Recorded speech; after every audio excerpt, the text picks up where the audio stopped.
I don't know. I'm just going to stay silent. I feel like maybe it'll be good luck. We're praying. Fingers crossed. We might just have to do this again. Please tell me you can hear us.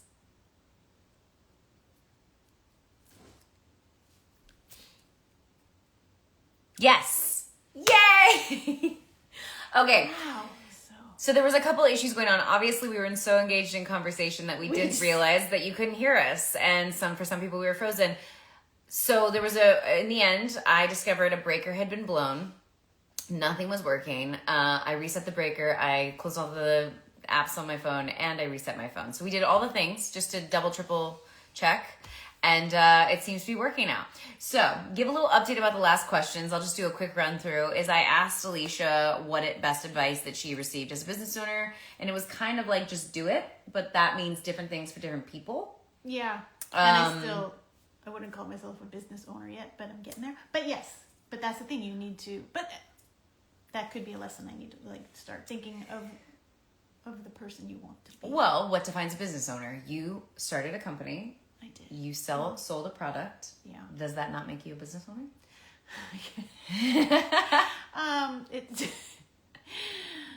I've sold some things. Yeah, that's about it. Here's the thing, and I think we kind of talked about this a little bit, right? Before when we were smiling and laughing and you couldn't hear a thing, was celebrating the small wins, which I think was a really important thing that was kind of verbalized, which was, the advice would be like, you, instead of just going, I have to do this, which is so overwhelming and daunting, I'm going to do this and I'm going to celebrate the fact that I did this, even though you hit a bunch of hurdles with your first opening and launching. And I think even that was probably not heard. Probably, that's true. So I'm not really sure what was and wasn't heard. And it is. And it set me back a little bit. And I was like, maybe this isn't for me. Maybe. But no, I kept going. Yeah. We persevered. Even when the lag didn't work and technology was fighting us, we still persevered. Still going. So I think we have no idea what you heard and what you didn't hear. So I think it was really what piece of advice, and we'll continue from here. We don't need to rehash everything. I'm sure it'll kind of come up naturally again. Yeah. Aside from using a phone, we did talk about this. Is there a camera you'd recommend for someone who wants to start out in photography? And you started talking about you actually don't really have that much knowledge. I use my iPhone. You have more than you're giving yourself credit for. Now, I would definitely, I use my little tripod a lot. I've gone through a couple. My favorite ones. My favorite one broke. But, how people always ask me how I would get the shots of me in them. Yes. Like, who took that? I'm like, I did. So, getting a tripod with a clicker, with a Bluetooth clicker, then you can take... Which this one we're on currently has. Yeah. And ones that can lay flat to do flat lays and stuff like that. But yeah, having an iPhone and a good tripod, that's all I really use. I have other cameras, but you always have your phone in your pocket, so you don't miss anything. You also had mentioned, which I think people didn't hear, was that, you prefer Canon over Nikon. Yeah. And you had, for the first time in this last trip to Africa, got to use some really cool lenses and get different shots. Yeah. Because to me, you have, just from my perspective, just a beautiful eye. Like you said, your framing and your composition is just, it's your natural talent. So whether it's an iPhone or a camera, yes, you can use any of these things because you have this natural talent. But do you prefer using, say, a camera over a phone? Or do you prefer a phone just as much as a camera? I don't have a preference yet. Okay. I mean, the quality and some things you can do with a camera, a really good camera, is far beyond anything iPhone will do. But then again, the iPhones are amazing too. So do you feel sometimes it's nice to have the iPhone because you can just, if you see something visually, you don't have to, you can just take out your phone and take it too. Yeah, absolutely. Which is most of the stuff you take. Yeah, so stuff I take is just happenstance. Yeah. But there is a difference. I have to back myself into a corner where I am supposed to be somewhere else. So I want to kind of bum through, or what's it called? Sadly brush through these a little bit. As a prop master who has been in the industry for a while, what advice would you give for the next generation? That's a hard thing to say at this point when the future of our industry is shaky at best. I love being a prop master. Like I said, it's given me given me the chance to learn a little bit about a lot of different things over the past years. And I do really like it. I like being in the mix with the actors and the director and figuring out problem solving. That's probably my best thing is I'm a good problem solver. You are a very good problem solver. Do you have a favorite show that you've ever worked on? That's like, I mean, I really loved working on Nip Tuck. Station 19. I'm kidding. Station 19 I did. I actually really liked learning how to all the firefighter stuff. And it was like, when we used to do real fire and all the action. For the first 2 years. So much fun. Yeah, I like doing action and stuff. But if it wasn't Station 19, you'd say Nip Tuck. Nip Tuck, I had one of the best experiences of my life. And why?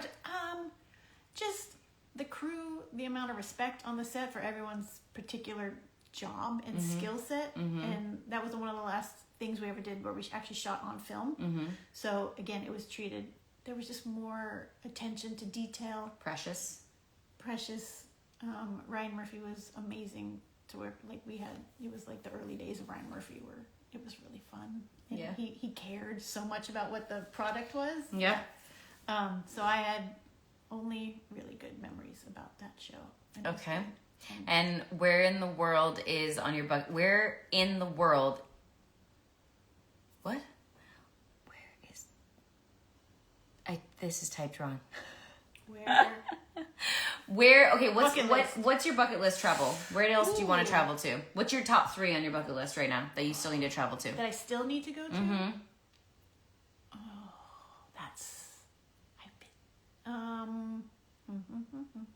Did you say that you have traveled to? Are we deciding have traveled to or need to travel to? Have or haven't? I would say haven't. Let's try with haven't. Haven't. Where haven't you traveled that are the top 3 on your bucket list? I've never been to like French Polynesia. Okay. You know, I love a tropical place. I've Yes. never been to French Polynesia. Yes, she does. I'd love to. Not cold. Not cold. I've never been to Sweden. Okay. I really want to go to Sweden. Even though Oslo, Norway was the first one. Yeah, but I don't remember a lot. Yeah, it was makes sense. Okay, so Sweden, French Polynesia Islands. And I'd like to go back to Africa. I haven't. I've only been to just another place. Been to all the countries. You love Africa, so any other place that you could add to it. Yeah. And then how has travel changed your perspective on life, or maybe on photography? Ooh. It's made me. It's like the only thing I look forward to is planning a trip and seeing some stuff that I haven't seen. I guess I get bored really fast, so I like to see stuff that I haven't seen. What do you think seeing stuff you haven't seen does for you, though? Stimulates you, gets the creative juices flowing, gets you out of your boredom, I don't know. Yeah. I like being like every show is a different subject matter. Yeah. So it's so I think I'm too afraid of getting bored. Would you say you're someone, though, that is that gravitates, and this is me just speaking out of turn, that gravitates toward the art of storytelling through visual representation, which is photos? Definitely a visual person.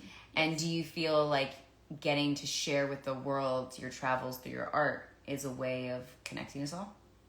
No. No,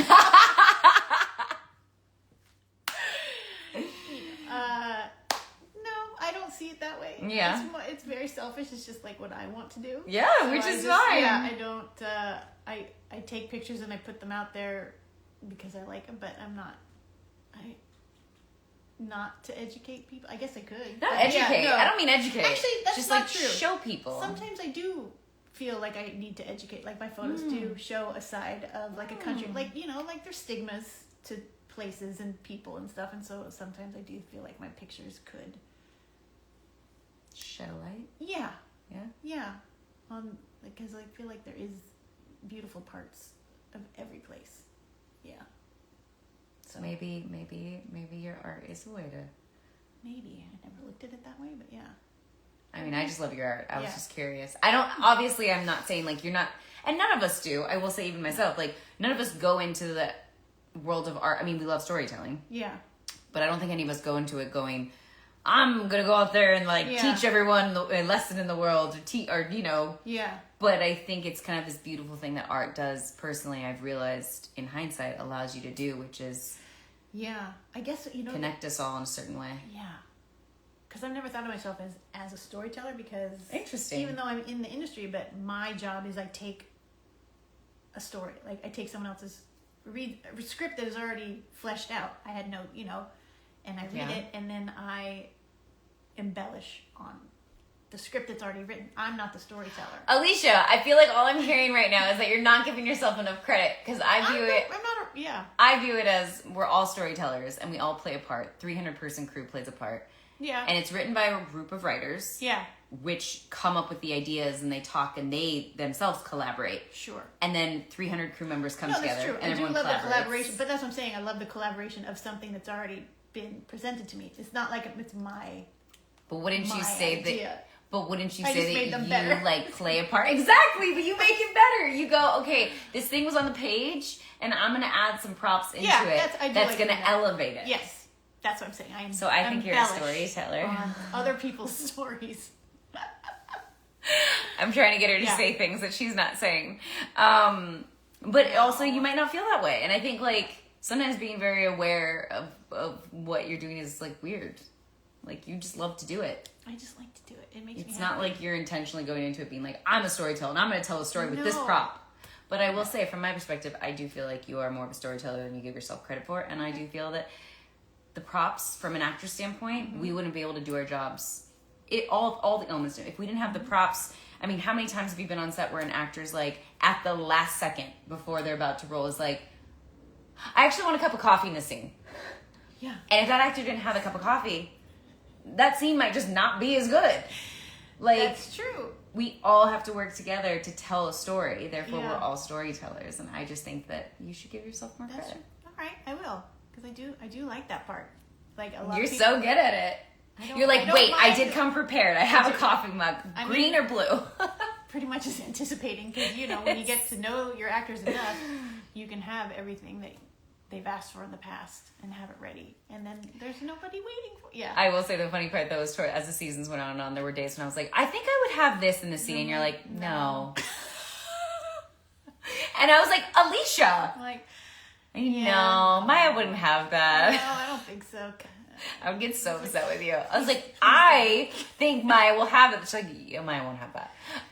Anyways, I have to go. Yeah. This was so much fun. We did not get through all of the questions. Some advice that I'm just going to do quick fire, read it real quick, that people gave. And then I want you to close out with, if you're reading this, all these notes, if you want to close out with something then, because this is us talking about you. But some advice people gave us was be original. Copying won't work. You have to stand out, but also don't let others bring you down. Success can make people mean and jealous. That is very true. Think about, but I try not to dwell on that. Think about the long-term goals. I agree. I'm going to add to this. Celebrate the small wins. Yes. Create a vision board. Trust your abilities and go for it. Believe in yourself first and foremost. Have confidence in you. Don't be afraid to ask for help. Yeah, that's a good one. That's a really good one. That's a really good one. That's a good one. But yeah. What? Follow people on social media that can inspire you. I have just recently started to do this more and more. Which one? I'm like, I want to follow people on social media that I found their pages and they inspire. Something they posted inspires me. Write down your end goal and then work backwards. That's an interesting one. That's actually a really cool one. At least set a goal and then kind of say, what are those steps to reach that goal, essentially? Yeah, I think the most important thing is to not be afraid. I mean, yes, but I don't think it's possible to really not be afraid. Yeah. I think it's about more facing your fears. I think that's more accurate. Yeah. Small steps create big changes. Absolutely. Trust your gut and take the leap. Never start without a business plan. I would say, like, sometimes just go for it. Like, Alicia, you didn't really have a business plan. You just went for it. I still have no business plan, but I'm learning as I go, and hopefully things work out. But I do like trust your gut and just go for it. I think that's an important. I think that's an important one. Would you not agree? Yes. Oh, absolutely. I've learned to trust my gut first about almost everything. Well, yes, everything. And I'll test myself, In what ways? The gut always wins. When you need to make a decision and there's something that says, maybe go this way, and then tells you to go right and you go left. Every time. It's always wrong. And so I've learned, But even though I have learned to always trust my gut, you still sometimes make the wrong decision. Yeah. It's easier said than done, let's be honest. It's easier said than done. Yeah. Be consistent, which is good, which I think you're doing. Yeah. I mean, I understand it probably doesn't feel like you're being consistent, but you're consistently chipping away at the things that need to be done. I'm very consistent at being procrastinating. Stop. It's about trial and error. See what works and what doesn't. That is a huge thing. And you do learn from all of your mistakes. I have. Me too. Yeah. Me too. Yeah. Speak with someone who's done something similar. Have you been able to do that yet? A little bit. Here and I there. haven't done that. I have something in the works right now, and I haven't actually talked to anybody that's done the same thing. So that's interesting. It's an interesting piece of advice. Yeah, but that actually a good idea. Yeah. Don't wait for the perfect moment. The first step matters most. I think that's huge because I am and I'm not perfect and I'm not perfect at it yet. But yeah, because waiting for things to be all perfect, like you're gonna wait forever. You're never gonna do it. No. So yeah, just do it. Just fucking do it because then you learn from your mistakes, which is what I'm doing now. And I'm proud of you. Yeah. I'm really proud. But I also didn't have like a deadline, I Yeah. have the luxury where I do have another job where this isn't, you know what I mean? So I do have that. But it takes the pressure off. If I was under more pressure to make this my full-time job, it would be different. But I would say that most people that are following their hobbies and passions at first are kind of doing them simultaneously with another job. Yeah, you have to. Yeah. And then hopefully, if we're all lucky enough, like you said, when you retire, you want this to kind of be your kind of... Yeah. It's like a source of income. That's something you love. And something I'm never going to stop doing because I love to do it. But if it can help me. In your retirement. Yeah. Mm-hmm. So I think that's important too. Last piece of advice. I'm going to get in so much trouble. Sometimes, because I'm running so late. Sometimes just going for it is the best way to get started, which is very much kind of don't wait for the perfect moment. Just do it. Yeah. A way to end this is, hold on, we're reading it. So what would, if you're wanting to say to something out there who's wanting to follow their passion, their hobbies, what is that simple first step that they should take to start? What would your simple first step be? And it could be something you've already said. You don't have to overthink it. Just do something. Just start. Yeah, start. Yeah, because everything's different. Yeah. But just do something. Yeah. Mine would be similar, but I think more like write it down. I'm always a big advocate to like write stuff down. Write it down what you want. Set your goals. Would be my advice, and then kind of just manifest it. Start somewhere. Take one baby step. Baby steps. Okay, we have to go. I'm sorry for all the technical issues today. Something's in the air because it's been happening all day. Yeah. Alicia, thank you so much for coming on. Having me. Doing We Chat Wednesday. We got real high pitch there. Thank you for enjoying our growling stomachs. If you ever heard them, thank you for being a part of this. And I hope if you guys have more questions, please comment in the comment section. Yeah. Alicia and I will kind of respond to anybody. And best of luck to anyone out there that's starting their own business or wanting to follow their passions and hobbies. I'll stop talking. Is there anything? No, there's nothing. No, nothing. I'm not good at this. You are good at this. You did a phenomenal job. And I'm glad that we got to sit here and do it together. Me too. It was fun. It was. Yeah. And we'll see. We'll start posting more stuff because that's what I have to do is just get stuff out there. So you can follow Alicia on her Instagram page. She'll be tagged in this video. And I obviously, anytime you post anything or you're doing stuff, I post in stories. We could do a link. Yeah. Okay. Cool. So we'll do all that so you guys can see her artwork. And if you're interested, and go ahead and buy it. Put it in your house like it is in mine. That'd be great. So much love. Everyone have a great day. I'm going to be in so much trouble. Thank you again, Alicia. Love everyone. Mwah! Bye. I wish I could just do that and then it would turn off because it'd be a perfect moment. But now I have to click the button. Bye, everyone.